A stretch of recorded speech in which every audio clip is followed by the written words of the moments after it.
Hi everyone, I'm jumping on here today solo, missing Emma here, who's actually in Bali, Birch. She's loving the sunshine and the cocktails in Bali. So you've got me for just this little intro here. We're just jumping in for an update on this exact case. So there's a few things to note here. When you get into this case, we will call it episode 16. However, we have decided to bring this episode forward a week for you all because of the fact that there has been a massive update to this case. And so it's so current right now that we thought we would jump ahead and jump to this episode for episode 15. So this is now episode 15, not episode 16. So we're going to be talking about the Easey Street murders in this episode. The update is that a man has been arrested for these murders back in 1977, so nearly 50 years ago. So this guy has been arrested in Rome. He would have been 17 at the time of the murders. He was, as Ronnie says, he was in the file. So this guy has been on their radar for quite some time. He was, on the night of the murders, was pulled by police with and carrying a knife.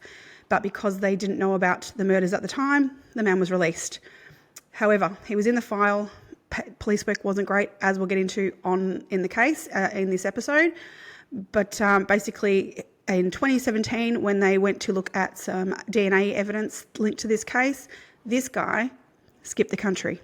So he was a Greek and Australian national, so he was able to exit the country and go to Greece.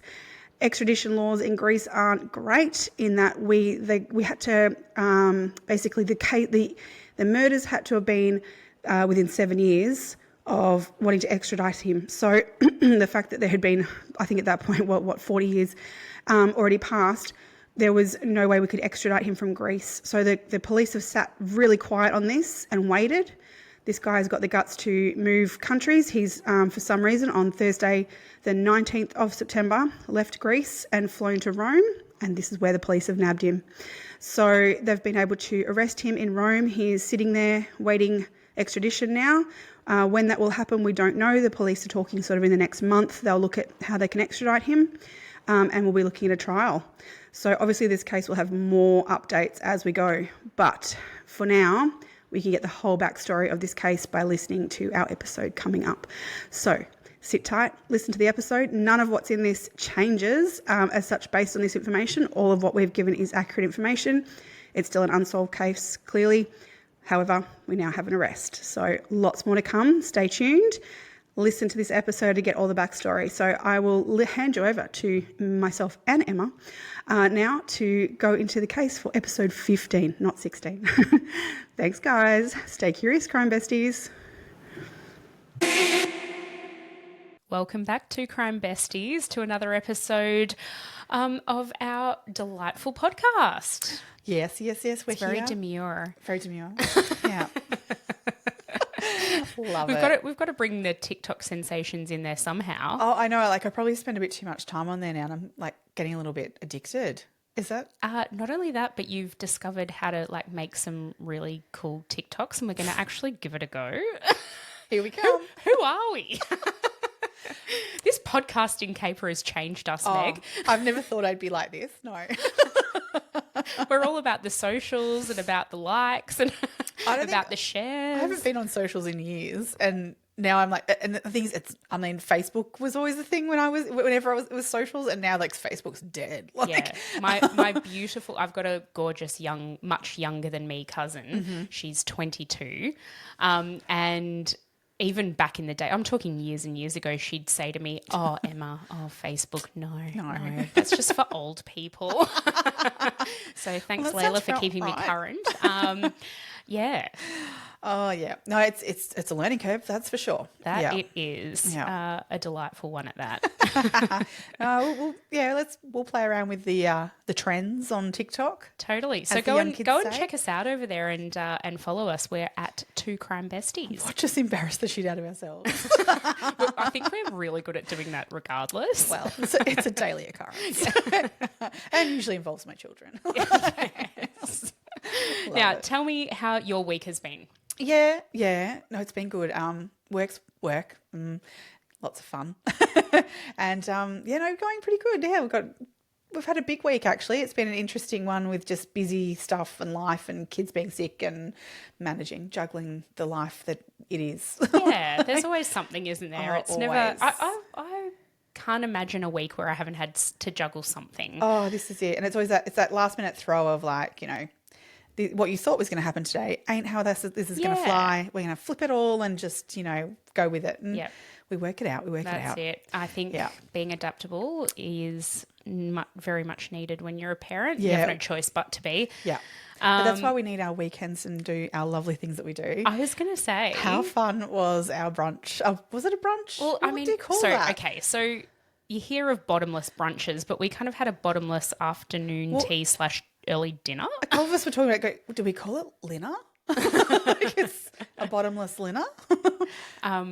It was delightful. Yeah. I had many a margarita. What were your drink of choice? I was on the Aperol spritzers that were loaded with ice. So they were a little bit light on in the alcohol department. But I definitely had a bit of a headache the next day. So. Yeah, so did I. I woke up feeling a little ginger, but it was lots of fun. It was. Bit of Mexican food to go with it. The food was really good. I was impressed. Me Yeah. too. But the company was great. That's it was good fun. Lots and lots of fun. Yeah. It was funny because sitting there, I was looking around going, oh my God, this was the place where I would go.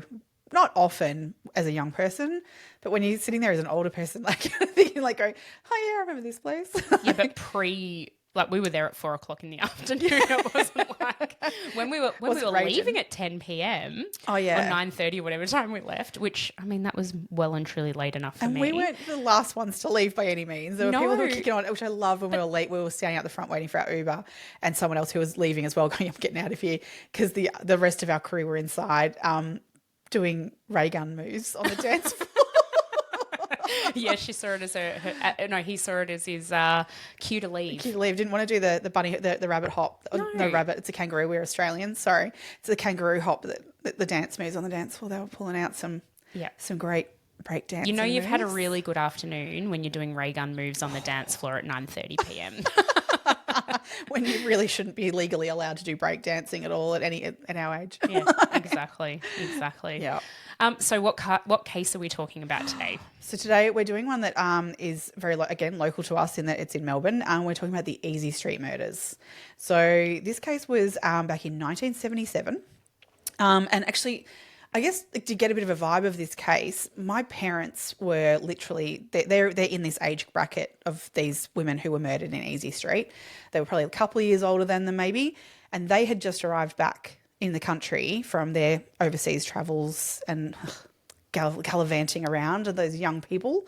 So they just arrived back in Melbourne and were living not too far from where these murders occurred. And then I think when they did actually occur, they just moved out of that apartment and moved to where then I grew up in outer eastern suburbs. So, but it was I sort of thought, I'll run this past mum and dad and see if they remember this case. And it was a really interesting hearing them go, they knew about it. Because I think this is a vibe that runs over this case in general. Okay. And one of the reasons why I think it's not actually solved. And so I immediately said to my mum and dad, do you remember the murders that happened in Easey Street? And my mum goes, oh, yes, the two prostitutes. Oh. Yeah. Which I was like, Mum, no. No, that's not even close to the truth. Close. I said, Mum, that's actually really why I think this case hasn't been solved. Yeah. Because that's kind of the vibe that people gave this case when it wasn't the case at all. They were young women. I said to my mum, these were two girls who were very much like-minded of you, Mum. They were independent women who travelled overseas and were, women of their time who were probably a little bit before their time. I feel like there was sort of maybe that first wave feminist sort of crowd. Yeah. Two women independently living on their own, I don't need no man. Yeah. And making it for themselves. Their next door neighbours were in exactly the same boat. Yeah. Two single women living, professional women too, had careers for themselves, were going out, having a great time. Yeah. And enjoying life. And in amongst all that, meeting men, having relationships or even like little dalliances. Yeah. It wasn't, it just was what it was. There was nothing sinister about the way they were acting. Obviously, though, it's really interesting to hear that was your mum's take on it because... That is mum's kind of take on things. Patty. I think Pat's had a mention in several episodes recently. She'll love it. I wonder whether, that has put a taint on the case for a lot of people, if that's the vibe that was given out at the time. Yeah, interesting. Yeah. But let's go back a little bit and we'll explain who these women were exactly. I mean, as we were just sort of explaining a little bit about who they were, but they were also known as the two Sues, which I just love. Me too. So they were Susan and Suzanne. So we have, now I'm going to get the names mixed around the wrong way. Susan Bartlett. Yes. She was 27 at the time of the murders, and then 28-year-old Suzanne Armstrong. And as you said, they were collectively known as the two Suses, which is cute. Yeah. They grew up in Benalla, so in country Victoria, and they became friends, I think, in primary school. I think they met first 14 or something was what so I think it would have been high that's school what I then. saw. But it might have been earlier than that even. It could be. Yeah. And they shared a lot of common interests. They loved music and bands and lots of different things. Yeah. And they also had a mutual love for travel. And the Beatles. And the Beatles. And they went on an overseas trip together. And by all accounts, I feel like if you go overseas with somebody, that either makes or breaks a relationship, a friendship. 100%, yeah. And the fact that they've gone overseas together, survived it, thrived, their friendship thrived through that. Yeah. That's a testament to just how good of friends they were. Yeah, absolutely. For sure. Yeah. But in those travels, now I'm going to get it wrong. It's Suzanne Armstrong. Suzanne Armstrong, yep. So she met a Greek man in Athens in Greece, and they fell in love. They were very, very besotted with each other, which is, holiday romance. That's so lovely. And she did end up falling pregnant. So he had every intention of marrying her, but because of being from different countries, that wasn't as simple as straightforward as maybe it would be today. I don't know how easy that would be or not in that situation. But everything was going well. But so they had the baby, but weren't able to get married for whatever reason. Susan decided that she wanted to go back to Australia, but to do that, she kind of did that a little bit sneakily, I guess, because she felt like it wasn't going to be an ideal situation, that the father of the baby maybe would not want her to do that. So she did tell him that she was going back to Australia to visit family and introduce her baby to the rest of her family. I believe her parents had come over and visited them when she first had the baby. Yes. But at about 3 months of age, she was like, no, I'm homesick, want to go home. So she took the baby back to Australia on the pretense that she was definitely coming back to Greece, and that was her intention. But she didn't really have that intention. Well, she only bought a one-way ticket. Yeah. So she got back to Australia and planning to stay. That was what the intention was. So so there she is, a single mum then here in Australia, and she got back in touch with her friend who she'd been travelling with. They'd parted ways when, obviously one of them had decided to stay with the lovely man she'd met and pregnant. So they'd split up there. But moving back to Australia, they decided to then move in together and help each other out, especially with Susan having a baby boy, baby Greg. And so they moved in together I think they'd only just moved into this place maybe 10 weeks prior to it was about 3 months before the murders. Yeah. So by this stage, though, Greg was 16 months old when they moved into the 147 Easey Street. Yep.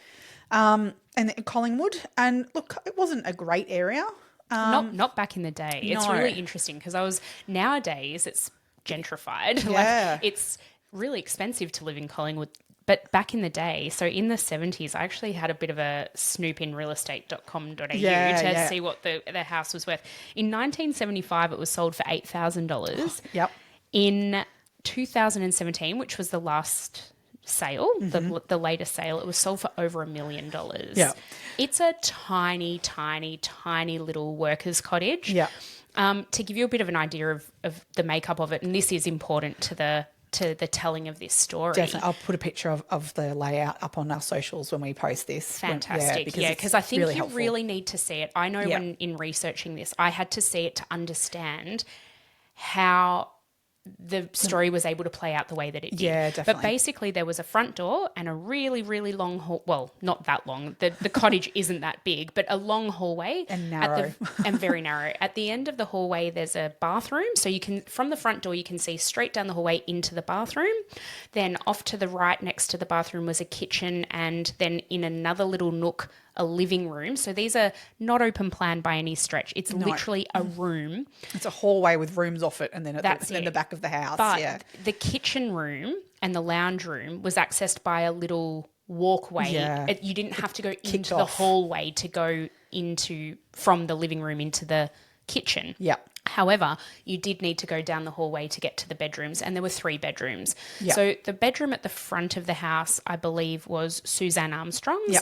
The middle bedroom belonged to her little baby Greg, and then the next bedroom, which was next to the living room, but you had to go out of the bedroom, down the hallway, into the living room, that belonged to Susan Bartlett. Yeah. So it's quite pertinent to the story. Yeah. How the layout of the house was. But I think, go and have a look on our socials, because if you can see it, it's much easier to kind of get the concept of it. Absolutely. Yeah. It is quite confusing when you hear it, but yeah, when you see the picture to go along with it, it does make it much easier. Yep. Yeah. For sure. So I guess let's kind of get into the story. We know the 2 women were murdered. Yes. The way that it all came about and the way that they were discovered is horrific. So the girls, the Suzas, live next door to Alona Stevens. Yeah, Alona Stevens and Janet Powell. Yep. So Alona, they were, again, as we were saying, 2 single women. Alona was a journalist with the Truth newspaper at the time, and Janet actually managed an Italian restaurant in Carlton, I think with her romantic partner. Yeah, but they just didn't I think live that together. restaurant's even still running today. Yeah. I don't know that she'd be No, part of it. So I guess the first thing that kind of, made them think that there was something going on is they found their German Shepherd puppy wandering the streets, thinking, oh, that's a little bit odd. So the puppy's name was Mishka. Yeah. And so I find this really funny too. Alona just took the dog and took it into her house. There was a backyard. I don't know why Alona I think she saw the gate was open so the other part of this house that we should mention is that they shared a wall between Alona Stevens' house and the Suze's house. They had a shared wall, which is not uncommon in that area. But the other side of their house was a laneway. They call it a dunning lane back in the day. And so down that laneway, and then so you could actually access their house from the back of it as well through the gate. So there was this little laneway at the back and down the side. So there was they were on like a corner like that, but it wasn't a street corner. It was a laneway corner basically. Yeah. So I think from all accounts from what I was reading that the gate had been left open and the puppy had been out. And so therefore Alona knew they weren't home because the dog was out. So then she brought the puppy home. I think she was on her way out. So it wasn't like sort of she had time to think do much about else. it or worry about it. So she's taken the puppy into her house, and she's gone off to work. Yeah. Come home and knocked on the Suze's door. Yeah. And there's no answer. So she actually left a note on the door to say, hey, just letting you know, we've got your puppy. Yeah. Give us a call or come over and grab it when you get home. Yeah. The next morning, Alona goes off to work again. And so by this stage, this is the Wednesday morning. And she's like, oh, the note's still on the door. And that's a bit odd. We've still got the dog hold on. I'm thinking this is the Thursday morning now, isn't Thursday. it? Sorry. This is now the 13th. Yeah. The 13th of January 1977. Sorry, Yep. I got my days a bit mixed up. So she's gone, oh, this is really weird. They've still bloody got their dog, and noticed the note was still on the door that she'd put on the day before. I think she started to hear, she could hear Gregory crying. Yeah, she says I've heard her interviewed. So there's a really good long-form podcast that Helen Thomas did through Case File Presents called The Easey Street Murders, and she interviews Alona in that podcast. Yes. And Alona says, I heard Greg whimpering every now and then, but it wasn't like a big cry, and kids cry, so you kind of just go, I think the way she even put it was like from the time that she'd spent there, it wasn't that long, it was 10 weeks or so, she was like, she was such a good mum, Susan. She was always attentive to him that, he cried, but never for long. And so she would hear him cry, over those 10 weeks of them living there but it was always taken care of. And so it wasn't like hearing him cry triggered like, what's wrong? Kind of thing. It was always, we'd taken care of, like kind of thing. And so hearing him cry was not unusual. You would and then when it didn't go on for long, you just go, it's been dealt with. You'd easily dismiss that. I wouldn't even think to, you wouldn't. No. But I guess she decided to investigate it a little further. Yeah. And she went through the back door, and by all accounts, the front and back doors were both open at the time, like open as in unlocked. And I believe the back door was ajar. The back door, the back gate was open. The back door was open. The front door, I think, was shut. But unlocked. Unlocked, but shut. But so she came in through the back gate, and saw the back door was open, put her head in kind of thing and calling out. No one answering, so kept walking through, realising then, I think she started hearing Gregory cry a little bit more as she walked through, then to kind of keep thinking, I'm going to keep going because no one's answering me, but I can hear the baby. Mm-hmm. There must be someone home, but no one's answering still. And she kept walking through, so obviously that means she's gone through the living room and kitchen and then into the hallway. And she said as soon as she got to that hallway and put her head around the corner, she saw black feet on the ground. And the wording that I saw was that the hallway was awash with blood. Mm-hmm. So she quickly realised that this was not good, and that there was a body in the hallway there. So she came back out. She didn't even go to Greg at this point. I think she put her head in to see Greg, but she didn't pick him up. I think she actually went down. So I think she walked down to check the body and to make sure that the body, that the person was actually dead. Yes. And then in doing that, she's seen the other body and lying on the floor. Yes. And then she's walked past. She could tell, obviously, Greg was alive, but she did not want to disturb in all credit to her, she did not touch a thing. No. She just called out to Janet to contact the police, and she went and waited in the backyard until the police got there. Her account of it, though, this is really quite concerning. I don't know. Anyway, she says that she thinks they had to call the police twice before they got somebody to attend. Yep. And then the person who attended was a single, young, very early in their career constable. Which she had to then intervene and stop him from opening the front door because because of where the first body was at the front of the house, opening that door would have potentially disturbed the crime scene. So she's actually quickly thought to even protect the crime scene to that extent and go, well, no, don't go in that way, come around the back. And so then he came in through the back, and once he saw what was there, he immediately called up for more support. Yeah. Which to me, I mean, these days, triple O, you call and you get response, I would hope, God. Yeah. But I guess they weren't used to these sorts of calls at that. God, you don't want to get used to these things. No, you wouldn't. But I think what police initially thought, so the investigator, the detective who was called, the homicide detective who was called in on that day, his name was Peter Hiscock, and his colleague Graham McDonald. I haven't heard any interviews with Graham, but Peter's certainly on the record a lot, so you can listen to, again, podcast interviews with him.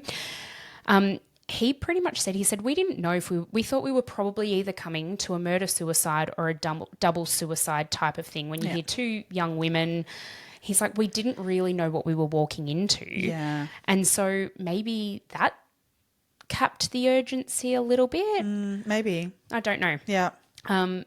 He certainly didn't give that impression in his interviews that sort of stopped them from being across it all.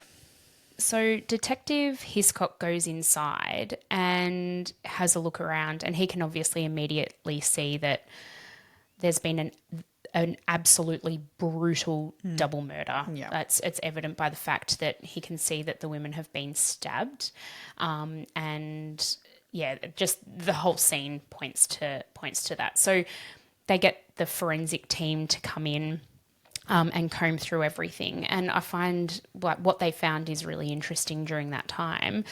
They found that the perpetrator of the crime had actually washed himself. We know it's a him because there was seminal fluid found at the scene. Well, there's question marks on that though.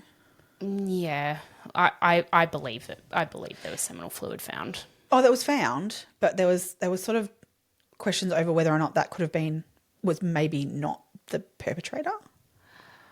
The way it was written in the book by Helen as well, she was questioning whether or not that could possibly be someone who'd visited earlier in the night rather than... But there was... Oh, this is where I got confused. I think they found it on the outside of her. I thought it was under her. Around her. Yes, they found it around her. Yeah. So how did that get on her then if it was before she was murdered? Yeah, I know. There was something that was like, Because they pretty conclusively say that she was raped post-mortem. yeah, and that's what really confused me with then a lot of talk around it, like even that long form podcast you spoke about, and also I know like Andrew Rule's one as well. He questions the semen samples as well as to whether or not the DNA would actually eliminate the actual killer. Yeah, so I think his questions around the DNA and the seminal fluid is that because has the chain of custody actually been maintained? Because they actually lost the exhibits, Right. That's for like tens of years. Right. So okay, let's go back a little bit. Sorry. So basically, what happened was they found seminal fluid around Armstrong's body, and they forensically concluded that she'd been raped post-mortem. So there was seminal fluid found like within her body as well. Right. As well as on the outside. I think what Andrew Rule was saying was, so back in the day, 1977, DNA is not a thing. No. But to their credit, they kept samples of everything. They kept samples of hair, blood, tissue, cloth that they found that had, like, they kept squares of carpet. Yep. Lots and lots of different exhibits. I think there was something like maybe 22 exhibits that they stored for potential analysis. They didn't even know what could potentially come of this, but was stored for later on down the track. All they could tell at this point in terms of, like, they could tell blood groupings, but they couldn't determine person, like, correct. Yeah, is that yeah? what am I They right could in that? tell the blood type, so they knew at the scene they found type O and type A blood. Right. The most commonly found types of blood.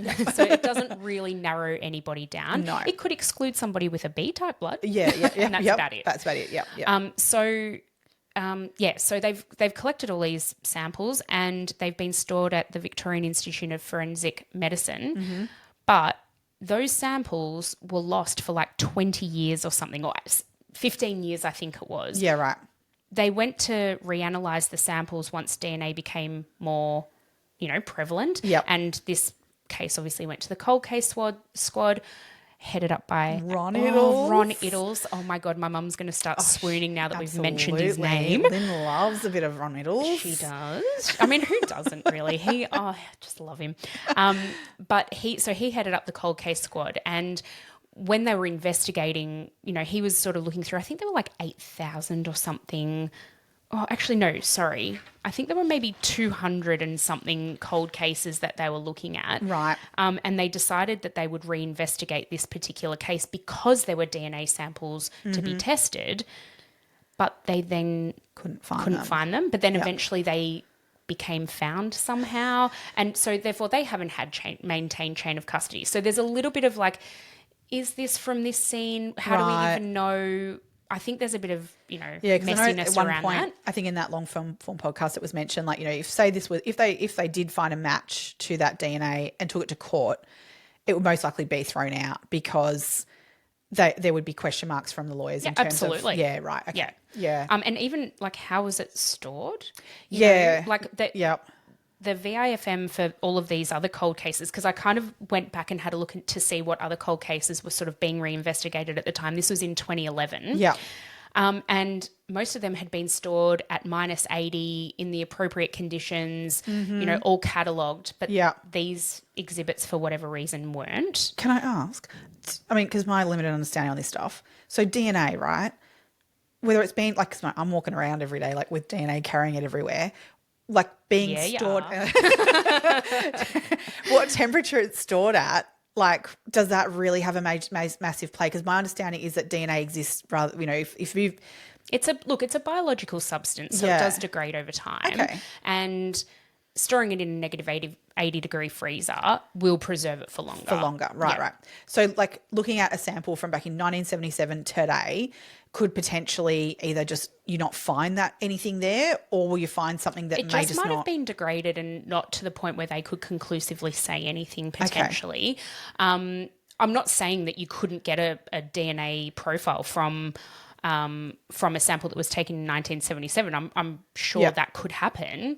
But when you're looking at profiling DNA for these types of things, so for identification purposes, they're only looking at certain genes that kind of are unique to an individual. So it's as long as those pieces of DNA on the chromosomes that they're looking at are there. intact, Yep. then they'll be able to find it. But if the sample's degraded enough to where they can't find those markers, Yep. then they're not going to be able to process the But sample. if you find them, you found them. As Yes, in, like, absolutely. if they're there. But if they're not, they're not. Like, it's not That's like it. it's not sort of like if you look at the profile and go, I but think- it's old, therefore what we're looking at might not be accurate. No. It's No, like if your it's- DNA's found, as in if these markers are found, the markers are found. Yeah. Yeah, absolutely. Okay. That's Yeah, what I was yeah. like trying to get my brain around when I was listening to all this stuff going. Yeah. But if it's there, isn't it? Yeah. Like, yeah. Yeah. Okay. Yeah. So I think that's where the semen that was left in the scene, I think that's where the conjecture comes from. Right. Not so much. I mean, look, she may have had a Well, sexual. This was the theory that I think dalliance was that being thrown around that maybe night. someone had been there. Is that and is then, that a story that they're playing into because she's a single woman and she's got a boyfriend and she might have had more than one boyfriend? Like, yeah. let her be. Oh, absolutely. Yeah, but I think because that was what was being thrown around of like, well, if that was someone from earlier in the night and then someone rocked up and went, wait, you're rooting my girlfriend. And that's when but it just didn't seem to me feasible. But that's what kept sort of being thrown around, which I Yeah. feel like that's this vibe of this case of like these women were just, they weren't. Like they've worth- brought it on themselves or Yeah, that something? they brought it on themselves. No way. Yeah, which I felt like there was a vibe of that from people from that era had that vibe of this of like, if they're going to play around, these girls have asked for that, kind Yeah. of thing, which is just so not what Yep. is true of any of this. Yeah. Any year or, it doesn't matter what year this case has taken That's place. There were it. 2 women living in a house with a young baby who've been murdered. No more. No more. Yep. No more. Yep. Their background, what they choose to do in their time is not Yeah. relevant. Nope. Well, not really. I mean, I guess in investigating it and coming up with a suspect list, Totally. of course that matters. But Whether they had 1 man coming around to visit them or 10 shouldn't be judged. absolutely not, or have any bearing on how the outcome of the case ends. No. So on the night of the murder, Susan Bartlett's brother had come over for dinner, and I think they were really close. They were really close by I the sound love of things. that. Yeah, he was setting up her new hi-fi system. Stereo, Yeah, which is fixing really cool. a speaker or something for it or something like that. Yep. And apparently she was an amazing cook and he loved to come home, go to her place for a home-cooked dinner. So he'd Yep. moved down from the country as well. Yeah. He had a girlfriend. Apparently, like from his account, they would catch up sort of once a week for dinner. Yep. And he's obviously got a little... oh no, this is Suzanne. No, yeah, Susan it's Bartlett's. Bartlett's. Oh my god. Yeah. Well, I know, this is anyway, like you're doing I know two, but the two Sue's names. It's really That's really why hard I to like keep to a stick track to of. Bartlett and Armstrong. Yeah, Because at least it then I kind of know keeps which it one's clear. which. Okay, Yeah, let's maybe go with that. 'cause, Let's do that. Yeah. It might make it easier for So everyone. so that was Bartlett's brother. Yeah. Yeah. Yeah, so he's there and he's fixed the thing. They've had a really nice meal. They've watched Sullivan's. the Sullivans. Did you ever watch the Sullivans? I think I might have really briefly when I was a little Okay. kid and stuff. Yeah. I think it was a bit before my time, Meg. Oh.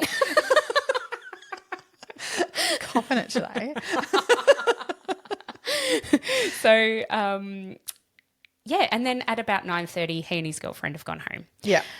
And according- they were the last people to see them alive. Yeah, basically, according to him, though, everything was normal. There was Yeah. nothing out of the ordinary. Their demeanour was fine. His sister was great. no having mention fun. of expecting anyone else for the evening. Like there was nothing that was spoken of that would have made him think that was that someone was expected to be arriving.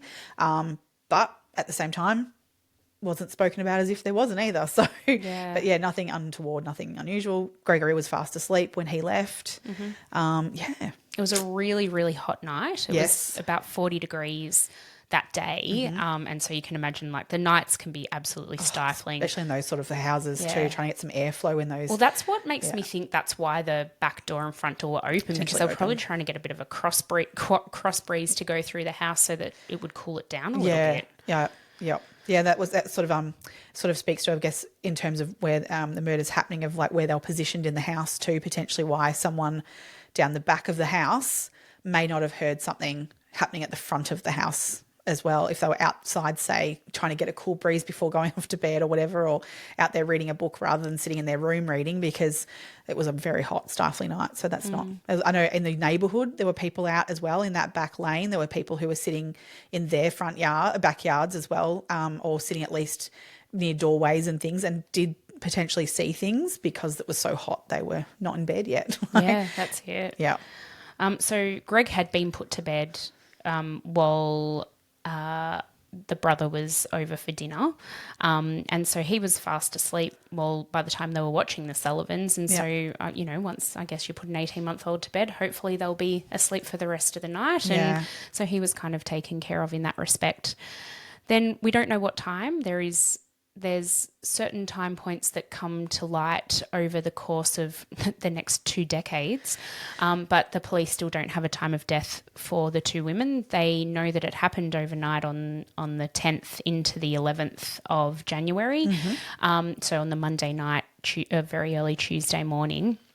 And, as I mentioned before, their bodies actually weren't found until the Thursday morning. So what happened in that time? Yeah, A lot, it turns happened. out. Yeah. Well, I mean, I guess we can start with a little bit of the timeline. First of all, in that evening after 9 p.m. on the Monday night, there's a couple of things that happened that police didn't really follow up very well at the time. So there was a woman in her 70s, Gladys Coventry, who lived across the lane. And so she recalls seeing a man carrying a knife through the street there.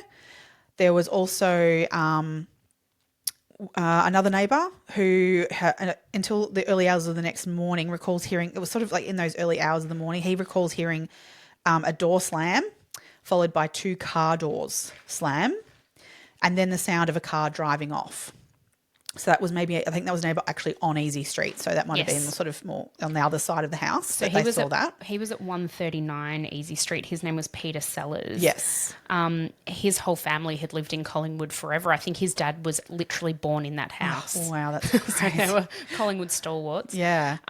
He swears to this day there are at least 2 people involved. Yes. He, as you said, he heard a door slam followed by 2 car doors in quick succession and then the car speeding off towards Smith Street. Yeah. And to this day, he is absolutely adamant that that's what he heard. Mm-hmm. He had a friend staying with him that night. So his family had actually gone off to Queensland for a holiday and he was an apprentice jockey. So he decided to stay in Melbourne because there was a race on that he wanted to go to, like a horse race that he wanted to go to. So he hadn't gone on holiday with his family. But because his family were away and he was a young man, he had one of his mates staying over and that mate has actually since passed away. So we can't get his account of what actually happened. But he says, well, according to Peter, his friend, has the same story. And that is that they heard these 3 noises, a door slam and then 2 car doors and then the car screeching away. Yeah. There was another woman who heard something too. Yeah. I haven't got it in my notes what her name was. But she remembered hearing someone walking down the street with, so again, 2 people. Yep. And not a conversation, but heard the words, we're going to get those teachers tonight. Yeah, I think the direct quote from her was, I will kill the 2 teachers tonight. Yeah, which one of them was a teacher. Bartlett was a teacher. Armstrong was not. She was not working at the time, being a single mum. Yep. And looking after her baby. But there was definitely one teacher. That person's name was Christina Futuris. That's it. She was in her 90s by the time she got interviewed. But she basically said, so the detectives never knocked on her door. No. She was never formally interviewed at the time. Yeah. But she was asked why she didn't then approach the police with this information. And she said, I just thought, she has a very, very, very thick Greek accent. Yeah. She goes, I just thought that the police would dismiss me as a crazy Greek lady. But isn't that sad to think that, because she's got an accent, her information's not valuable? Oh, my God. Yeah. It's horrible. But why didn't the police knock on her door? I know. Why didn't they canvass that entire street and block surrounding it? Like, it blows my mind what wasn't done in the investigation of this, especially back in the day where all they had was door knocking and there was very limited forensics. That's right. Everything else was so limited. They didn't have, mobile phones. They didn't have that kind of data. CCTV. Like, I mean, literally your neighbours are your CCTV. Yeah. Like, you should be interviewing them to find out these things. Yeah. But, so, I mean, a lot of these things have come out later and too late. And they talk about the first 24 hours, 48 hours being so vital, and they already lost that time in the fact that the bodies weren't even found until day 3. Yeah. So that time after following that finding the bodies is so crucial that they just didn't do that, unfortunately, and dismissed a lot of those things, unfortunately. I think they dismissed Gladys Coventry's statement, and she had so much to say. This kind of gets me though. So was she the one that when the cops did go back to her and ask her to speak, that she went, "Oh, bugger off! Like you've already fobbed me off." That gets me though. Yeah, like she's witnessed something in the murder of 2 women. Yeah. Put your whatever aside and tell them what you know. Like, even though, okay, yes, you might be pissed off at the police, and fair enough, if they dismissed her the first time and didn't want to hear a full story, shame on them. Yeah. But why would she not then go to the police? She had very valuable information that could have changed the course of this case had they known it. Yeah.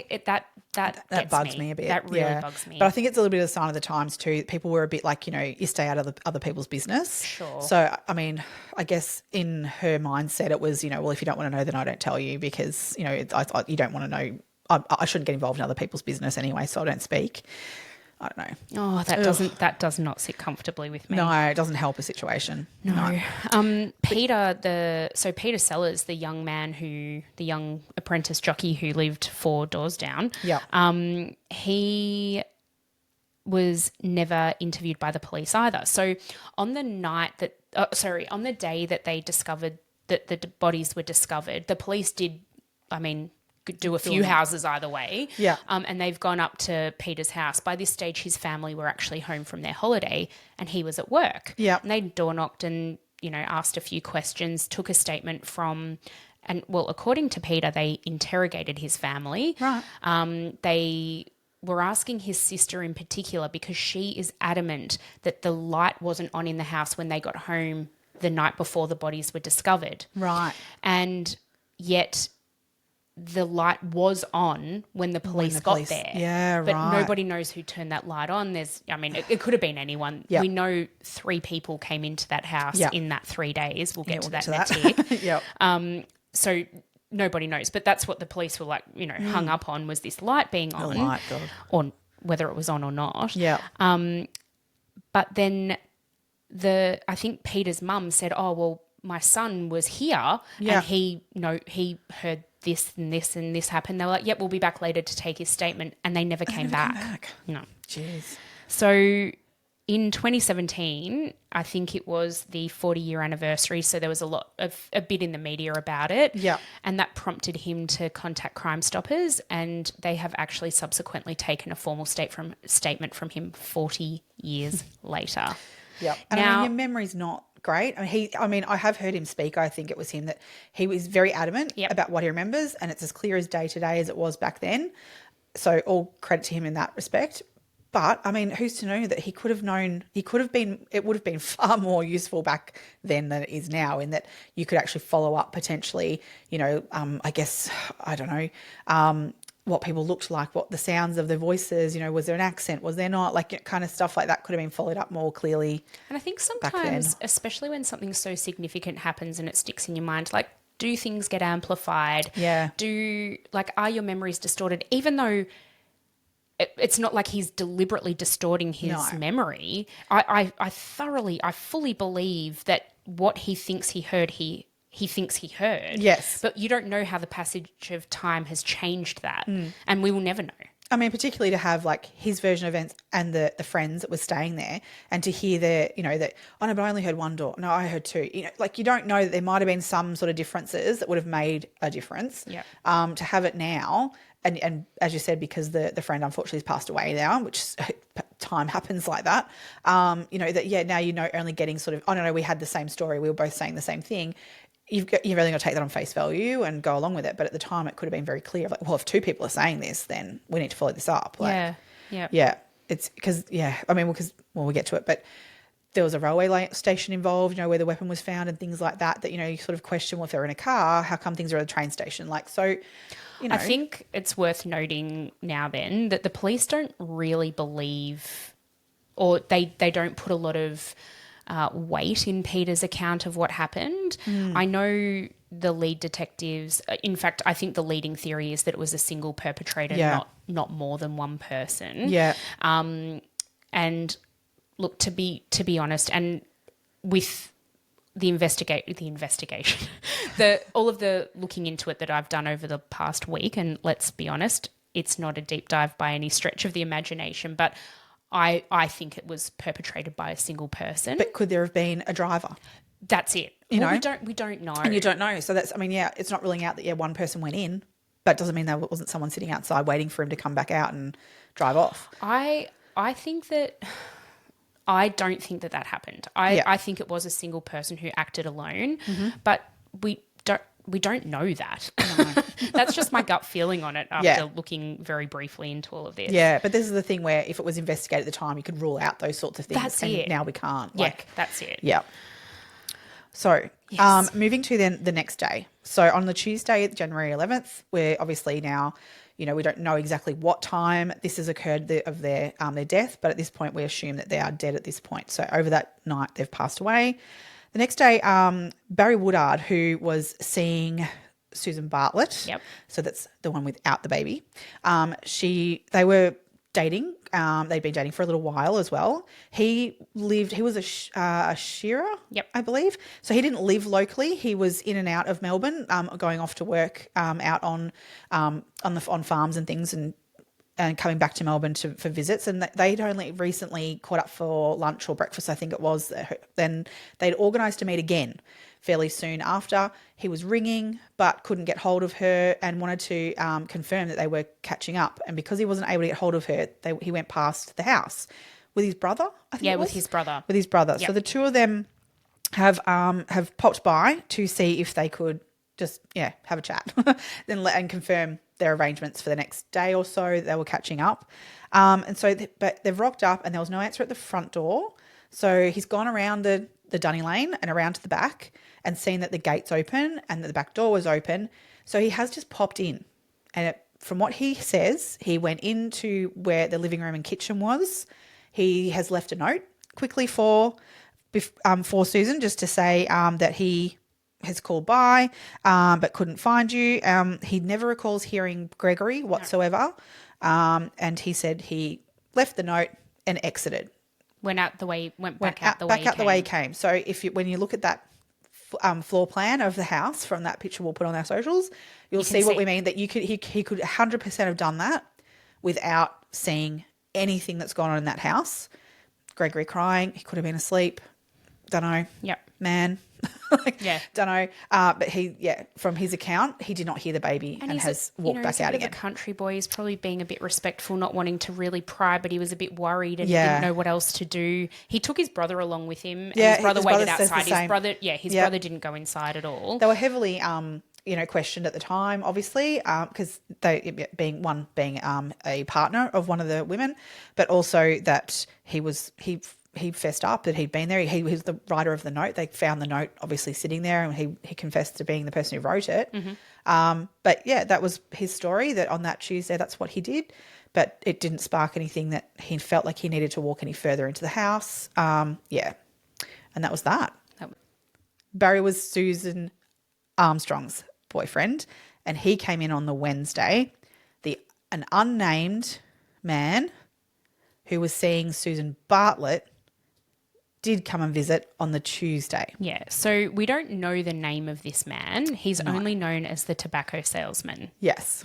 Yeah. So he climbed through the window. So they'd only been dating very briefly, these two. Yeah, and this creeps me out. Yeah, totally. They hadn't been dating long, and I don't know that she was all that into it because she hadn't agreed to go. I don't think they had a plan to go on another date or anything. She was just like, call me. Sure. Whatever. Yeah. But when he couldn't get in contact with her and, obviously they weren't answering their phone, he decided to go over there and check that he had the right number. So back in the day, the old rotary dial phones you had your phone number written or printed on the inside of the dial. So he wanted to go and check that the number that he had was actually the number. How funny if he didn't, like she'd given him a fake number or something. But now I'm He in the didn't house. know. Like, what? Yeah, but knew where she lived. Yeah. Anyway, whatever. So he's climbed through. So when the women were found, let me just get my notes for this so that I can get it absolutely right.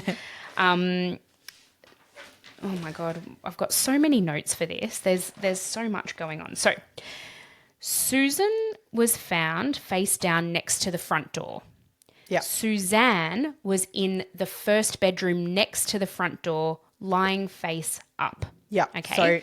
So Susan's bedroom was actually vacant. Hang on. Let's try that again. Susan Armstrong is in her bedroom at the front of the house. Yes. Face down, right? Yes. Suzanne Bartlett, this man's dating currently, her body is at the front door, not in her bedroom. Her body is at the front door. Mm-hmm. He knew which room was her bedroom. Yes. He climbed through Susan Bartlett's window. Yes. She's not in her bedroom, dead. No. She's in the hallway. Yes. So he's climbed in through the window, leaving a muddy footprint of sorts on her bed. Yes. Then, and I've heard two different versions of this. One, that there was a phone in the room, in her bedroom, which I don't know about. And if that was the case, it's much clearer in terms of like he looked at the phone. So, yep, that's the number I've got. No one else, she's not here, clearly exited out the same way. The other version I believe is more accurate is that the phone was in the kitchen. Yep. And he's gone then out of her bedroom. Now, if he had turned one way, he would have towards the front door, he would have seen Susan laying there in this wash of blood that Alona Stevens told us about. Yep. Instead, he's turned the other way towards the kitchen.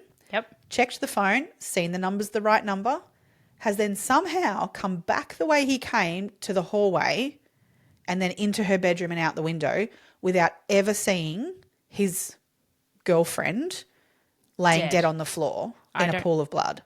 This is the bit that gets me. That gets me. So that's his story. Yep. And he actually rang the cops. The morning they found the bodies, he presented himself to the police station saying, I was there, this is what I did. He fessed immediately. It wasn't like they had to go finding him. I don't know. But it doesn't all add up to me that he wouldn't. It doesn't add up to me at all. No, I don't. And when you see the layout of the house, you'll understand what we mean of like one way or the other. Like coming back the other way, I can sort of somewhat understand if you've walked out, not expecting to see anything, you've walked out and turned the direction you went to go and look at the phone, not seeing her body. I can understand that entirely. Yep. But when you've come back to go out the way you came. Yeah, if he'd gone out the back door, I would 100% be like, oh yeah, I can see how you didn't see them. Yeah. So...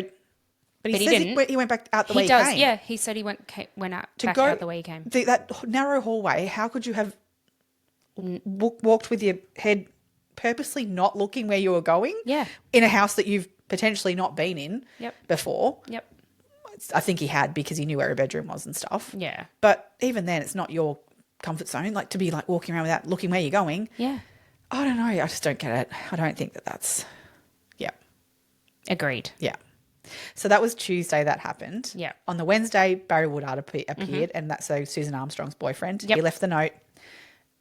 And then it was Thursday when Alona Stevens decided that the dog wandering had been at her house the whole time, going, oh, this is not right, and decided to wander over. Yep. And that was when she found both their bodies. Yeah. Now, the police officer who turned up and was waiting for the homicide squad to come, he did something really silly. Oh, yeah. He was told to wait outside and to secure the scene, essentially, not let anyone in or out. Yeah. But he didn't. He took the newspaper, the day's newspaper, and went and sat on their kitchen table. Yeah. And then I guess when he heard the homicide squad rocking up, he went, oh, shit, and got himself out of there quick smart. But he left behind the newspaper of the day. Yeah. And so that was actually a bit of a red herring for a while because they were like, wow, somebody's had the newspaper, today's newspaper. Yeah. Like, when did this happen? Did this just happen this morning? Has someone been back to check out their crime scene that they've been, to the point where, because actually reading different places and listening to different podcasts and all those sorts of things, it's interesting how these things grow so quickly. I actually, in a number of places, read that they were newspaper clippings that were left, not a newspaper.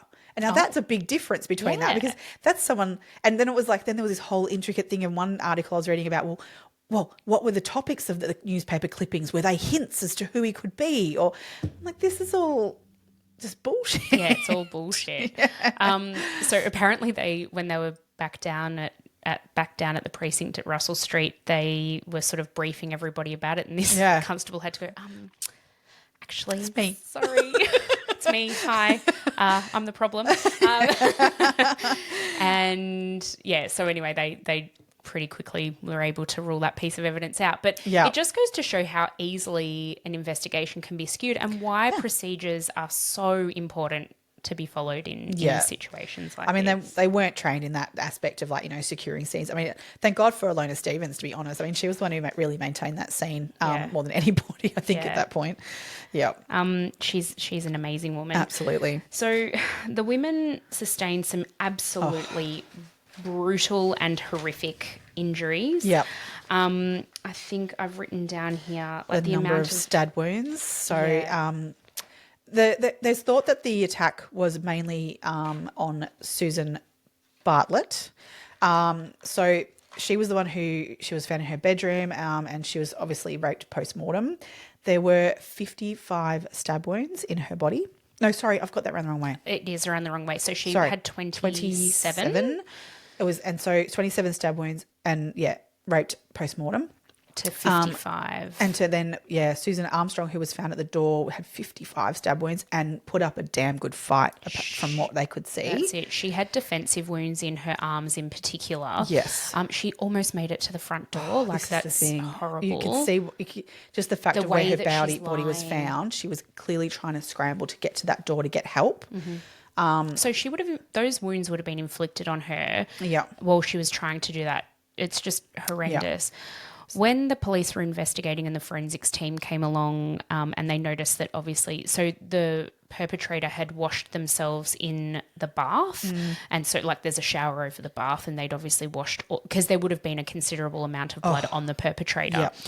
They then decided to look into the S-bend of the bath, and they actually found bone fragments of Suzanne Armstrong in there, and they know that they were able to match them up with bone fragments out of her forearms, so they know that they belong to Suzanne.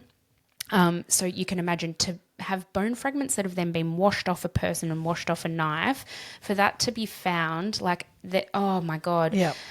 Oh, the thought of it. It's just horrific. And she was fighting that whole time. Yeah. Jeez. So the thought is that potentially what has occurred on the night is that they believe Susan Bartlett was in bed reading a book, and possibly then Susan Armstrong was further down the back of the house, maybe potentially with a hot night, maybe she was sitting outside even, and that somebody has come to the front door, potentially then that meaning that Susan Armstrong down the back of the house has not even heard this caller, and maybe even to the point where maybe Susan Bartlett was expecting someone to arrive. So maybe she didn't even need to bother with, you know, listening out for the door, hearing, or even if she did hear the door, not to worry about it because there was someone expected. Yep. So this person has come to the front door because there's no sign of like someone trying to break in. So she's put her book down very gently on the bedside table and stood up and walked out to the door potentially and let this person in, whether she's just, I mean, people were not, I mean, I guess as careful as maybe would be these days, and that she might have just immediately opened the door, let alone, you know, not knowing who's on the other side. And this person's found their way into the house and has attacked Susan in her bedroom. Where that started or ended, it's hard to know. But yeah, so the person's attacked them, but it's whatever point then Susan Armstrong has maybe gone, what's that noise, what's going on, and has made her way down. And then this is when she's potentially been attacked and in the hallway there trying to get to the door to get out, get help. And that's where the bodies have been left and found. So they assume then that the person who attacked them that's why the back gate was left open, is that maybe they've gone out through the back way. They would have had to, I think, because of the way the front door was left. Exactly. Yeah. Yeah, it was unlocked, where the body open. I mean, sorry, closed. The door was closed but unlocked. And where the body was, I don't think they could have sort of gotten out. Yeah. Really, without leaving blood like footprints and things there to do. Yeah. So they've assumed they've gone out the back door and leaving the gate open as well as the back door. So just horrible. And then poor Gregory this whole time, we hope, was asleep. Thankfully, he has apparently grown up to be a very beautiful person. He was raised by his auntie. In Queensland. Yeah, so I mean, he's not. I think he's only ever done one interview over the time, which there's not any need for him to really do that, and just feel for him that grown up without his mum, which is really sad. But thankfully, he's young enough to have not had any memory of what's gone on. But yeah, he was dehydrated. He could have died himself just purely from being left for 3 days in that heat, with no water, nothing. So he was very dehydrated when they found him, which is why Alona actually, when she saw him, was like, I'm not going to pick him up because he was so fragile. She didn't want to cause any harm to him, so she wanted medical people to see him before she went touching him. So that just breaks your heart. Horrible. It is horrible. Yeah. So suspects in the case. Yeah. So when this was reinvestigated in 2011 by Ron Iddles, they had a list of 35 people, but really 8 strong suspects. And these are the same 8 suspects that were sort of put forward back in 1977. So I suppose there were really 3 that were at the top of that list, and we'll talk about them. So the first suspect was a man by the name of John Grant. Now, he was also a journalist with the Truth newspaper and a friend of Alona Stevens. Yep. Then on the night of the murders, he was actually staying at Alona's house. Now, they were not in any kind of a relationship. No, he was sleeping on the couch. Yeah, they'd been at work that day, and they went to the pub after work for quite a few drinks from what I can gather. And Alona basically said, come over. I think they had a nightcap or 2 at home at Alona's place. She went to bed in her bedroom. She'd made up the couch for him. She said she heard nothing during the night. So this is another thing, is that neither Alona nor her housemate Janet, neither of them heard anything happen during the night, nor did John. Yeah. And as we said, they shared a common wall. Yeah. So you would think if anyone was going to hear anything, it would have been them. How 2 women can be brutally murdered and for you not to hear it, I don't get it. No. But I fully believe Alona. I believe she didn't hear anything. Yeah, yeah. She woke up the next morning before John, and he was still asleep on the couch, and they both woke up with a bit of a sore head, and she drove him back to his place so he could get ready for work the next day. Yeah. That's kind of the way that panned out. Yeah. The interesting thing about John, and the reason that he was implicated in this, is that he was actually close to a person of interest in the disappearance and presumed murder of an American woman by the name of Julie Garcia Soleil. And she was a 19-year-old, I believe, and they were at a party, and she disappeared from this party, and nobody to this day knows where she is. Yeah. What happened to her. Her body's never been found. It's just... No, but he seems to be the last person to have seen her alive. Yeah. Which, and so for him then to be of that. staying next door on the night that these murders were perpetrated, I get why he was looked at. And a lot of people would say that the police were very one-minded in terms of him. Absolutely. And basically were assuming that he was their guy, which meant that that's maybe why they didn't pay too much attention to these neighbours who were saying quite different stories in it being him. So, but this is the problem. Yeah. They decided before they knew any details, facts, any evidence was, hugely clear that this guy must have done it. Yeah. To the exclusion of all others. And this is where the whole case kind of went arse up, because 20 years later when the DNA was tested, he was absolutely found, he was exonerated. Cleared. There was absolutely no chance he was involved with this. Well, if that DNA is the DNA that was at the scene. I mean, okay, we're assuming that the DNA that was found isn't a match to... Well, it wasn't a match to him, whatever they've tested. Yeah. So he's sort of been cleared. It's an interesting one. Definitely. I know. So, as we say, we're ruling out people on DNA. I find it interesting, actually. So Alona Stevens actually says in her account of all of this that she was never asked to provide an alibi for John. Right. In her statement. I mean, she did. Yeah. But she was never asked. That was never something, even throughout the inquest, I don't think that she was asked, Right. which is interesting. Yeah. Well, then they thought they had their guy. They didn't want things to not marry up for them, I guess. Yep. Interesting. The next suspect is the tobacco salesman. Yep. He's my front runner. Yeah, mine too. But again, cleared with DNA. Yep. The thing that I can't get my head around is They let how him leave the country too. They did. He went to England, was he? Yeah, I think so. When Yeah. for the first inquest, the Yeah. inquest that occurred, that he was not even in the country. So and they allowed him to. Like he asked whether he could go. Yeah. So they obviously didn't think he was in. The thing that I can't get my head around is that he didn't see the body at the front door. Yeah. That is so implausible to me. It does not sit right If with he me. didn't do it, I believe he saw the body and just didn't want to get involved. Okay. Like, But I mean, I don't know how could that could be, that but goes against any human instinct. yeah. And To the fact see that he somebody then like owned that up and the not next do day. anything. Yeah. Look, that's what the police, I think that's the part that the police take as him being not implicated in all of this back in the day anyway, was the fact that the next morning he was like, oh, I was there last night or Yeah. the night before, whatever. I can't remember what day it was. Yeah. But could he have just been like doing that as a ploy? Yeah. Like, I don't know. Yeah. I don't know. And I don't know that we'll ever know. No.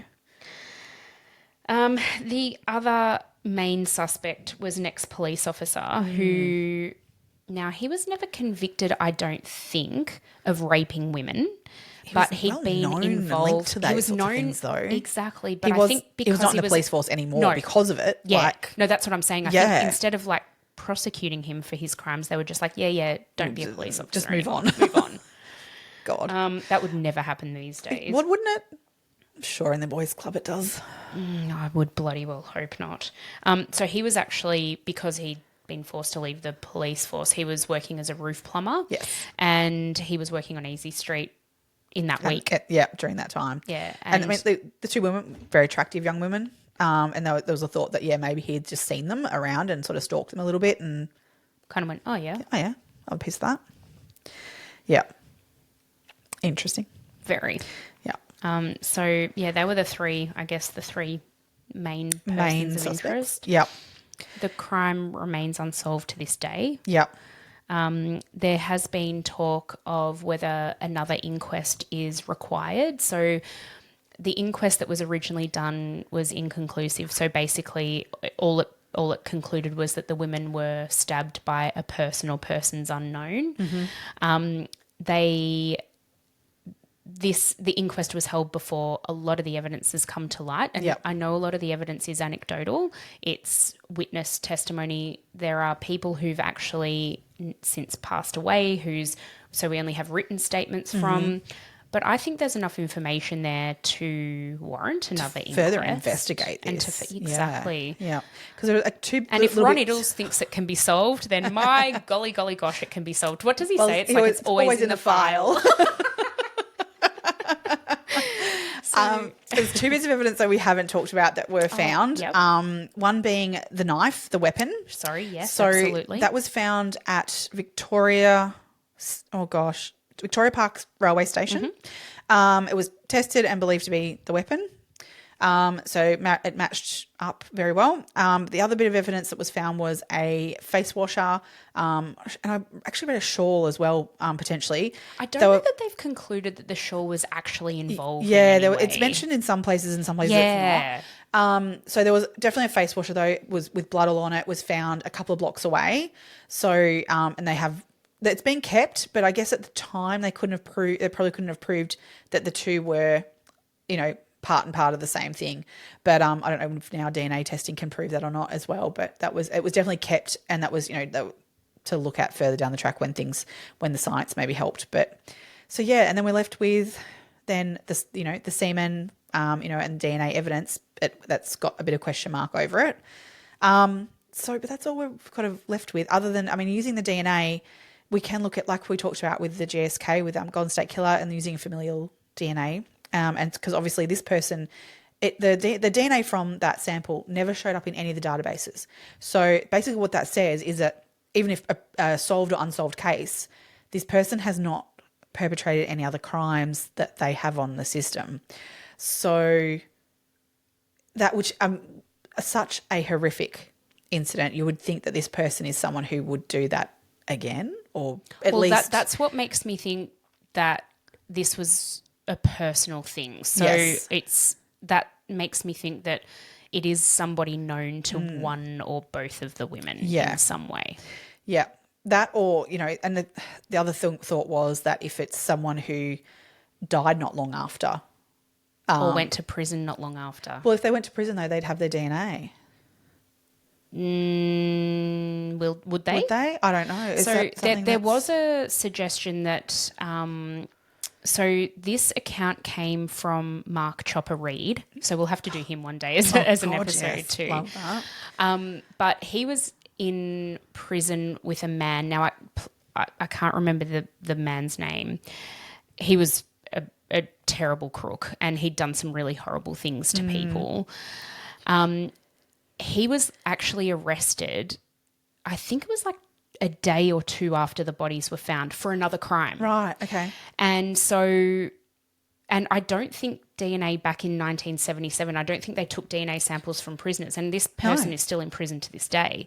So, and Chopper Reed reckons this guy confessed to the murders. Yeah, which I mean, it's not unheard of that they'll confess to. And also he Just, you know, confessed to other take credit things for that things he or whatever. apparently hadn't done. Yeah, So, okay. you know, it is what it is, but it may warrant check. some What? checking. I mean, to me, I think you lose all your rights like that sort of stuff, don't you? Once you go to prison, surely they can just start taking samples. I still don't think, I think they still have rights. Do they? So, like, I mean, that's the should whole they, ethical should conversation they or we can have, shouldn't they is a different story, but I think they actually do. They do, but whether they shouldn't. Yeah. To me, that sort of thing. I don't know. I chop and change my thoughts on DNA, and, you know, like, not necessarily. I know Ancestry.com don't do this. Like the police can't access necessarily their databases of information, but I mean, because I don't do crime, I'm like, yeah, whatever. Like, have my Yeah, go DNA. for Like, it. go for Yeah. it. Check it out.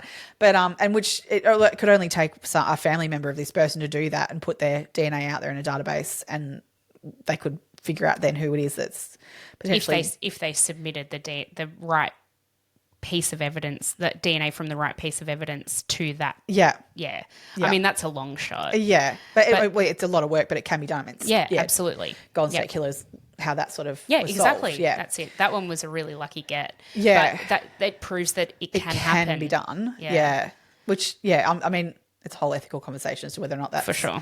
the right thing to do. Yeah. Yeah. Oh, very interesting. God, yeah. On the 15th of January in 2017, a $1 million reward was offered by Victoria Police for anybody who has any information that would lead to an arrest in this case. Yeah. So if anybody does know, contact Yes. Crime Stoppers, and that $1 taking million that million. reward is still up for grabs for anybody who is Yep. able to assist the police in that way. So just really quickly to sort of reference who we, you know, where we took some material from this week. Yep.